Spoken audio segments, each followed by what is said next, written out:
I do have like a group of customers and followers that have been behind me, supporting me through the storms of small business, through the storms of League City, through the storms of the stuff. And they're like, hey, man, we're here to support you. And with that being said, because there is some times when even I'm like, I don't know what I'm doing, man. It's 113 degrees. How do I fix this freaking lawn? Hey, everybody. It's AJ with Hippie Fertilizing on the More Than Grass podcast, here with Gardy, with Clear Life Media. And we're about to get started on another episode. Yeah, it's episode 2. So episode 1 was a lot of fun. If you haven't had the chance to check it out, make sure you do that. Go listen or go watch on your favorite podcast platform or YouTube and subscribe, follow along. It's going to be a lot of fun. Yes. As we move along, we first and foremost always want to encourage people to try something different with your lawn. There's over 3 trillion square feet of turf in the U.S., so that means there is a lot of treatment going down, right? Mm-hmm. It's still spring. We're more towards the end of March now.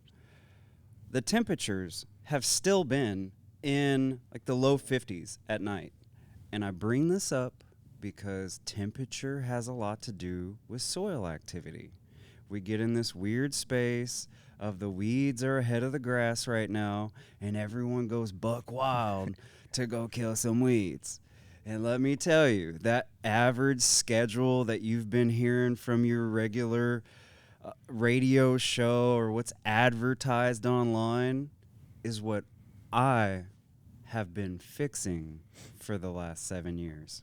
Gardy, you got a lawn. I do, and I'm hesitant to share this, but yesterday I got a text from my wife, and it said, you need to call this person, you need to do this, you need to fix the weeds, get the grass cut, because we've been doing it, but now it's like, hey, the temperature, it's a weird time because it is cooler, but the grass is starting to grow, and I didn't even realize that the weeds are ahead of the grass, but she's like, kill the weeds, and I'm like, oh, are you talking about the ones in the flower beds, or what you talking about? She's like, all of them. And I'm like, how are we going to do this? And I'm thinking she needs to go listen to the first episode of the More Than Grass podcast to see the mentality shift. But yeah, I have a lawn right now. I can confirm in League City, the weeds are definitely 100%. The weeds are ahead of the grass right now. They are. And if I may say, you live over in like Hidden Lakes. Yeah. Okay, so people who don't know, who don't see this is a very, more or less a newer development. Hidden Lakes was put down the way the rest of these new developments are put down. They clear out all the old soil. They put down a ton of clay, a little layer of sand, put down your sod. The average person, thinks, hey, I'm going to go put weed and feed down to fertilize my lawn, right? Did you do that at one point? At one point, yes, I have. Okay, so it happened. Right. Like, and, I don't mean to point not you out. Not in years, though, but yes, it has. Well, it has because happened. we've talked years ago, right. And it kind of helped maybe influence how you look at it. Yes. But at one time it happened. So he did what the average homeowner does, especially not understanding how this stuff really works on a new development. You need to develop and establish that turf. And doing so, I'm going to tell you, go buy something with a quality slow release fertilizer. What does that mean? Look for something that says urea methylene. Okay? Urea methylene, or even, it sounds funky, but don't get all tripped out when I tell you this, urea formaldehyde. Okay? You're like, isn't that an embalming fluid? That's gross, bro. What it means in the fertilizing world is there's tons of carbon bonds to the urea, so it requires microbial activity to rip apart those carbon bonds, release it into the soil, and slowly, consistently release nitrogen to your grass. And what I've seen year after year after year, having 14 years experience in lawn care and 8 years experience fixing lawns, quality, slow-release, controlled nitrogen is the biggest benefactor of a healthy lawn. So as I understand the pains of your wife, Yeah. okay, And she's probably also thinking, this looks ugly, and what are the neighbors thinking about us, right? She may have not voiced it yet. Right. But, just like us humans, how do I look? My wrinkles. Well, the weeds are like the wrinkles of your lawn. You want to give them some Botox and stuff. And I'm here to say, with a little bit of proper exfoliation and antioxidant feeding, right, you can boost your lawn's skin. That's good. Yeah. My wife's pain becomes my pain, or I could potentially be in my own pain, a different kind of pain, right? So the other thing that I wanted to point out, whenever you said, what is it called? What? Urea methylene. Methylene. Yeah. I was thinking like Breaking Bad. Uh-huh. Now they start making that stuff because you start hearing these words and it's like these chemicals and we're just not used to hearing them. And so the first thing that came to my mind was like, I think I've heard methylamine or whatever, but it's something different. We're not talking about amphetamines, man. We're talking about nitrogen. Different. Right. Nitrogen and the slow release, but it's just these things that we're not used to hearing at all. But I think this podcast, and the more that we hear it, we get used to these bigger words that can seem confusing or scary. It's like, I don't even know what this is, right? Right. And honestly, who out there is looking at a bag of fertilizer and looking at what the nitrogen is from? Because I make my own fertilizer. It's an 1812. I call it the Hippie Green Up blend. It has blood meal, feather meal. It has urea methylene. It has urea formaldehyde, which is also known as ureaform, but let's not get off that track. It has a bioinoculant package in it, which means I put stuff in there that's going to add good microbes and good biodiversity to your soil, which is going to in turn help stimulate the mineralization and the bioavailability of nutrients from your soil to your grass. Okay? Kind of like how our gut biome works, right? If your gut biome is all jacked up, you can eat stuff and you won't really absorb it. It'll either, get stuck in your body or you just honestly crap it right out. But if you have a good pH balance in your body and your microbiome is more healthy, then you absorb much more nutrients. Now, when I talk about pH balance, let's not get all like, ooh, well, what do I put down for that? Nothing, honestly, okay? I was talking to a gentleman yesterday from another garden center about the pH, and he says, chasing pH is a fool's errand. You can put down this and you can put down that for adjustments, but again, what I've seen year after year after year is you put down the right food sources, nature's going to pretty much handle a lot of the heavy lifting for you. And let nature handle the heavy lifting for you. So let me give you a little tidbit on the weeds, because I don't want y'all going nuclear on the lawn, all right? Because I know as much as it may mean something to you, her words mean more. Right, yeah. Right? Yeah. And hey, make your wife happy, dude. Help her feel better about your home and all that. So get some Fiesta weed killer. Okay? You can go get it at RockyMountainBioAg.com. I'm going to Google it right now, and I just leave it up in a window. Yeah. Yeah. And just so people know, I want everyone to know, I'm not a paid advertiser. No one is paying me for telling about products or solutions. I'm telling you based off of my own blood, sweat, and tears experience. Okay? Unlike other things out there that are going to give you recommendations basically based off of the dollar sign behind those recommendations. Yeah. Okay? Speaking of dollar signs, if you just search weed killer, there's all those sponsored posts that come up, and it seems like, oh, I've heard of this before, and that's that brand familiar, I'm familiar with it, right? And so it's easy just to click on that, but you got to scroll down. Fertilizing. Scroll down, and then I could see that, Fiesta. Yeah, Fiesta weed killer. It's iron-based. It kills a lot of broadleaf weeds. It'll oxidize the weeds. If you put it down on a dry, sunny day, the best way to use it is with a gallon pump sprayer, roughly 10 ounces of the Fiesta weed killer per gallon of water.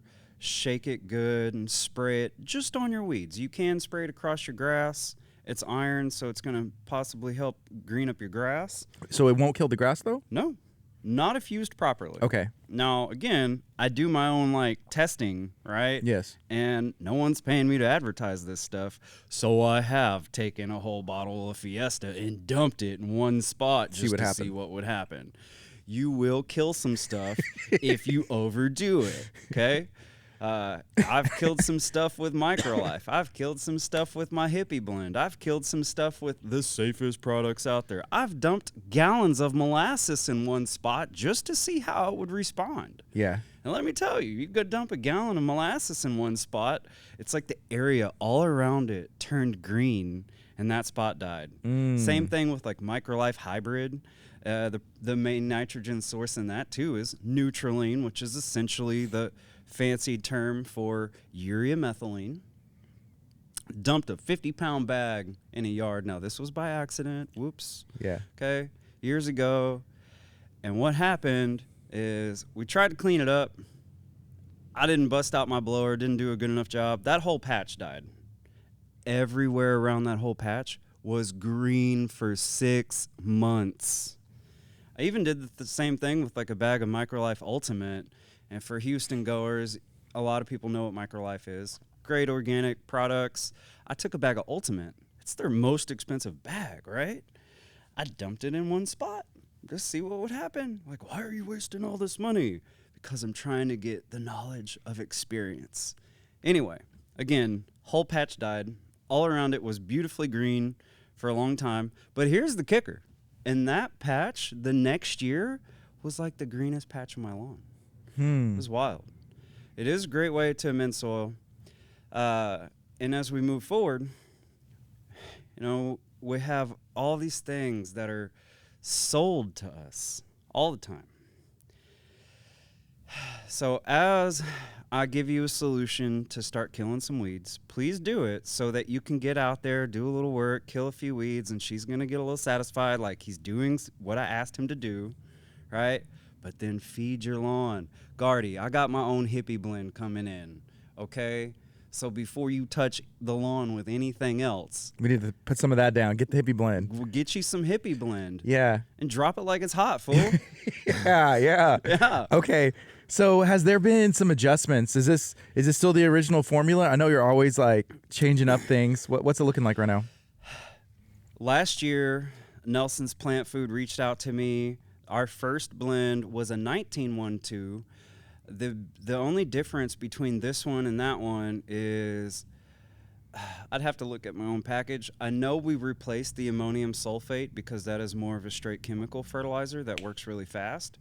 Not necessarily terrible stuff if you're using it properly, but I wanted to try to be more on the natural organic side. So I took away the ammonium sulfate and replaced it with like a little bit of humates, because humates is an extra carbon source, especially in our drought-ridden summers. We almost always have room to add some extra carbon to our soil because it helps with stuff called CECs. I forget the exact term right now, but essentially that's like how nutrients are available to plants. So you add carbon to soil and it increases bioavailability of nutrients. So I have done plenty of field testing essentially on the 1812. So this is going to be like the same product that I've had for almost a year now. So no changes. It's a good product. It's going to stay the same because one thing I've seen is the weather changes. This changes, that changes, watering changes. But if you follow a relatively similar schedule, you will get some relatively controlled results. Yes. So 1812 is here to stay. Awesome. So if somebody wants to get some, do they have to be in the Houston area? Is there something that you only put on, or can they put it on themselves? Right now, only I put it on. I've tried the selling and stuff like that. I'm not quite ready to ramp that up because I do have a service business here in Lake City. With that being said, it gets incredibly busy and wild with the service business and trying to do like retail type stuff. took away my focus from my service side of my customers, and I didn't want to do that. Right. And it seems like on the business side, trying to compete with those big companies who have unlimited advertising dollars, they're on the top of every search. You watch, baseball, spring training's going on, or you're watching March Madness, you're going to see commercials and so it seems like, is it a challenge, trying to compete with that? Yes. Yeah. And thank you for asking that. It's a huge challenge, not only with the big guys, right? The big giants, which we don't have to name. You mostly know who they are. Yeah, if you do, there's some software stuff out there, some Google searches. Dude, their average budget in a very tight area is $30,000 a month. Okay? I'm spending $300. Yeah. Can y'all do some quick math? You know the difference on that? Okay, I think that's 100 times different, right? So just imagine, you see me one time. You see the other company and their message. Not that it's a good message, but their message 100 times more. That's wild, right? Right, yeah. So yes, it's hard to compete with that. Then it gets even more fun because you got even local companies that are fairly big. I don't want to name them. Let's get into it. No, I'm just kidding. Let's just say, look, okay, the popular schedule, all right, has to do with citrus. If y'all catch my drift, some of you will. I've been fixing those lawns for years, and there's lots of following and advertising and budget that goes into that. And every year, I find the same thing. Oh, we follow this schedule, then why am I out here fixing your lawn if it works so well? And I have to compete with that. Or people call, hey, can you fix my lawn? Yeah, we can feed it, and we can top dress it with some compost, and this is how it's going to work out. And people will treat me like I'm stupid because I don't want to aerate their lawn. Let me tell you, aeration in the South is mostly bogus. Okay? The only reason your lawn is looking so much better is because this year you actually cared. Of course, when you spend a few $100, you're also going to water it. And I know because I've done stuff for really cheap on lawns, and people didn't care, and then whose fault was it? It was mine, right? And I hate to say this, but I'm going to say it out loud. It's almost like a consistent, when people would pay like $1,000 to fix their lawn, now they're invested. Now they're going to start watering their lawn properly. Yeah. Oh my God, you irrigate the lawn and it improved? Yeah. What? Yeah. That's funny. It's like that saying, well, the grass is greener where you water it. Talking not even about lawns, but it's about situations in life. Like if in your marriage, if you care, or in a relationship, if you're not, or your kids or your business or any hobby that you have, you put some time in. It's like, it's so simple. It becomes like a saying, or just like one of those, things that everybody knows what it means, but it's like, oh, it actually works for the grass too. Works. I love the way that you spun that in there, because it does also work in relationships.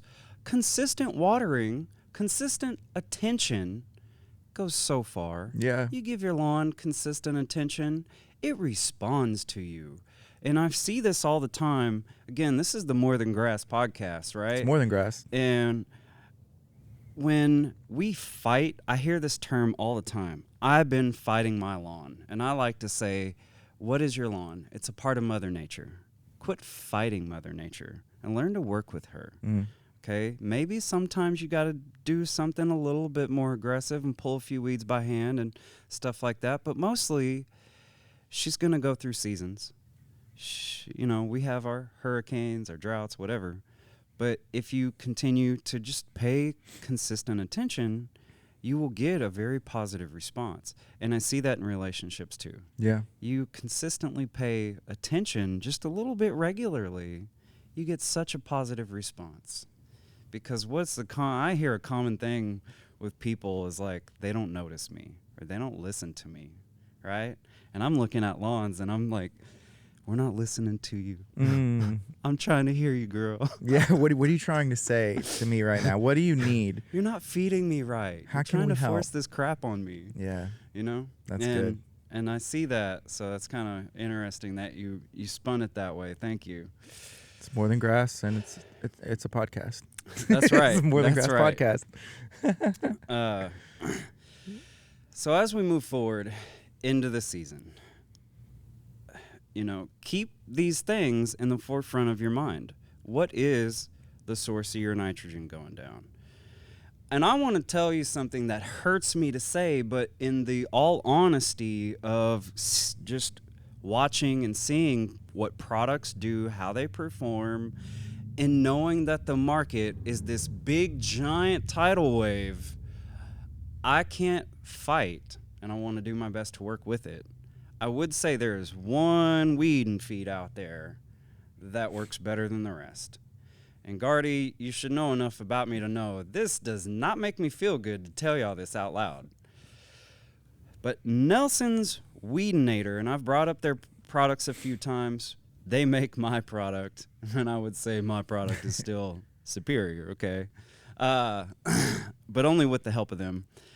But their Weedinator is better than other weed and feeds, and it has to do with the source of nitrogen they have. I'm over here looking at a customer's lawn the other day, and I see the little dead weeds. I'm like, man, you put something down? He said, yeah, AJ, we use Nelson's Weedinator. I'm like, okay. Then I see the other stuff. So there's these little blue-looking prills in there, and this greener-looking stuff. The blue ones are the urea methylene, the neutralene. That's the slow-release controlled nitrogen. I'm like, your grass is really green. It don't do that with the knots. Mm-hmm. It don't. It doesn't have the same response. You can water it in really good. You can do all these things. And I've seen all these different variations of weed in feed, and especially, a little joke I like to say is if it says 3-in-1, you better run. Mm-hmm. Okay? Just like there's no magic pill for us, there's no magic pill for the lawn. But the Weedinator would have to be one that does have the better nitrogen source. So if you're going to fight it this way, at least do it with something that's going to do a way better job at feeding your grass here in the South. Yeah, name alone, I feel like it would work. I just hear that. Yeah. Whenever you're talking about, you're like, and the reason, and I was expecting, is because of the name. When you pick your name, the Weedinator, it means business. Right? Like the exterminator. Yeah. Something else I was thinking about when we were talking about the marketing dollars and the difference, and, we're watching March Madness or whatever you're watching on TV, and there's commercials, or you're searching, oh, I'm thinking about the weeds. Boom, all these ads come up with these people that have dollars. But one thing that I have noticed, and I feel like this even goes further, is because people ask for recommendations all the time. They do. So there's customers that even, they say, hey, I'm looking to do this. And then there's like 5 people that pop up and say, like, AJ fixed my lawn, Hippie Fertilizing. It's those referrals. Or like even I'll see you driving around in the neighborhood sometimes. Like, honestly, yeah, I've seen you before, like pulling out, where I'm at, or down South Shore or whatever. I'm like, oh, there's AJ. Yeah. Like onto the next, or, doing your thing. And so the more you see that, the more referrals, and even as silly as it sounds, like just putting it on Facebook, like, hey, he just came out and fixed my lawn. But people are a lot of times quick to run whenever something goes wrong. Yes. But whenever it comes to supporting small business, it's like, when something goes right or you have a great experience, just get out there and put it out there for your friends and family, because they need it too. And I will say, as the industry and what we're constantly looking for is really tough in the terms of, like, it's the beginning of the season. I have an admin now. Her name's Casey. She's awesome. Shout out to you, homie. What's up, Casey? But after 2 weeks, her first 2 weeks, she's like, oh, AJ, I can see why you want to lose your marbles sometimes. I've answered 14 phone calls today, and not one of them asked me a different question besides, how do you kill the weeds? Not one. Like, hey, we can fix the lawn. We do X, Y, and Z. And it's the same thing, so repetitive. So I say that to say this. I do have, like, a group of customers and followers that have been behind me, supporting me through the storms of small business, through the storms of League City, through the storms of the stuff. And they're like, hey, man, we're here to support you. And with that being said, because there is some times when even I'm like, I don't know what I'm doing, man. It's 113 degrees. How do I fix this freaking lawn? Right? And they're like, hey, AJ, man, we know it's a real hot and a real rough summer. Like, we got you, dude. Don't worry. And I'm just thinking, thank you, God. Thank you for these people, because they help keep me going and help keep this movement going. And I'm so happy for every single one who has been behind me, because I have some customers. Sometimes I look back and I'm like, how have I had the same customers for like 4 or 5 years now? Some of them I don't even talk to that much. We kind of pass along in an application. Hey, what's up, David? How you doing? Oh, I'm good. You know, what's going on? Yeah. Okay, cool. See you later. And every now and then, hey, man, I saw that little thing you posted. I really like that. Like, oh, I even tell some people, I got some of my customers like, hey, AJ, I liked what you did on Facebook. I'm like, dude, please like the post. Yeah. Click the like button. And if you want to take it a step further, click the share button. It's so easy. Yeah. Hit the share button. I did notice, because you posted a reel from the first podcast episode from the More Than Just Grass podcast, and there was people on there commenting and sharing and saying like, oh, I love it. And that's really cool to see. It is. It's really cool. It's super cool. It's super inspiring. So thank you, everyone who is liking, sharing, commenting, being a part of the conversation, because I'm going to need y'all's help. Okay? Hop on this SSB train, go choo-choo. And what that stands for, support soil biology. And let's make a wave, because constantly, no matter what, we all breathe the same air. Essentially, we drink the same water, and it's all connected. So the more we can help change the conversation, the more we can even help shift the market to promote products that are working better than this treat and defeat mentality. Yeah. Right? I get it. Sometimes there is times when, like, the doctor is needed. I'm not going to spray no essential oils on a broken bone. You need a doctor to come in and fix that stuff, right? But sometimes, you know, you got a leg cramp and this and that and the other. You don't need anything other than some water and some stretching, some relaxation. And that's kind of how the lawn can work sometimes too. You feed it right, you let it rest, and you let it do its thing. Yeah, and honestly, like, I think of that as like a rehab, and rehab is preferred in most situations than having to go in and do something crazy, a crazy surgery or procedure, because the procedure is going to essentially be pretty expensive, and then there's going to be a nasty recovery process. So I can see that would probably parallel with the lawn or the planet. It does. Yeah. And getting back into it, we essentially have had our lawn restoration package, right? So we restore lawns. And I can tell you, again, from years and years of experience now, the average sod installation can run anywhere from $3,000 to $7,000, right? To replace your grass. And people are so ready. And I'm not here to, like, spin the BS, you know, because you can feed into someone's fear so easy. What about this? What about that? Oh, my God, it's going to all go away. Yeah. Like, no, dude. Hey, man, let's feed it. Let's put some compost down. It may cost you $1,200. It may cost you $1,500, but go get that estimate for that sod installation. Mine's a fraction less and more effective, because if you do your same lawn care treatments in a year or 2 years, a lot of times you're going to have the same problem. Yeah. So not only do you get to follow a different method of lawn rehabilitation, but now you're getting way better instruction too. Yeah. Because that's the other thing I find with the big guys and with all these other entities and marketing. This company ain't out here telling you how to dial in your irrigation properly, right? Even these sod companies don't do the best job at telling you what's your next step.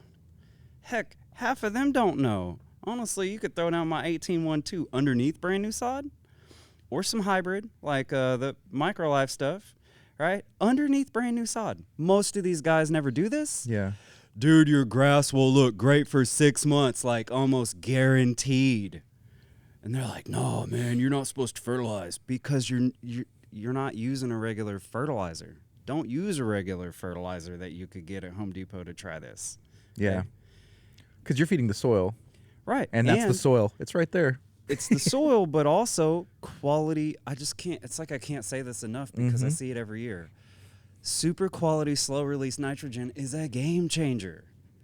It changes everything. Again, me and the gentleman from the landscape company or gardening center were talking, and he's trying to tell me, oh, if we go look in my neighbor's yard, we're going to have a foot of good soil.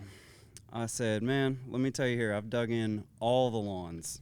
Okay, I have this plugger, pulls out like a Coke can of soil, and I'm trying to see a difference. Dude, the best grass I see all the time is in 6 inches of clay. No doubt. So I'm like, what's the difference?